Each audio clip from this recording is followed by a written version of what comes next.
সাধারণত জীববিজ্ঞানে কোনো শব্দের শুরুতে তুমি যদি এপি কথাটা পাও, ইপিআই এপি, এই এপি মানে হচ্ছে বাইরে। আমি যদি তোমাদেরকে বলি হৃৎপিণ্ডের সর্ববাইরের স্তর কোনটা, আমি যদি তোমাদেরকে বলি এই হৃৎপ্রাচীরের বাইরের স্তরের নাম কি, তোমাদেরকে যদি অপশন দেই এপিকার্ডিয়াম নাকি এন্ডোকার্ডিয়াম, তুমি কিন্তু সহজেই বলতে পারবা এপিকার্ডিয়াম, মানে এপি মানে বাইরে। যদি ডার্ম মানে ত্বক হয় তাহলে বলো তো ত্বকের বাইরের স্তরকে কি বলে, এন্ডোডার্মিস নাকি এপিডার্মিস? সো অ্যান্সার কিন্তু হবে এপিডার্মিস, তুমি খুব সহজেই বলতে পারবা।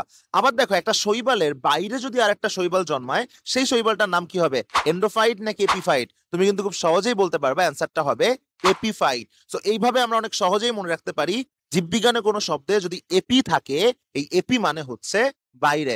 সো আশা করি তোমরা আমাদের এই যে বেসিক সিরিজে অল্ড রুট মনে রাখার মাধ্যমে একটা শব্দ শিখে হাজার হাজার জীববিজ্ঞানের শব্দ মনে রাখতে পারবা, এবং জীববিজ্ঞান কিভাবে পড়তে হয় তার একটা ছোট্ট ধারণা হলো তুমি পেয়ে যাবা। সো আমাদের সাথেই থাকো।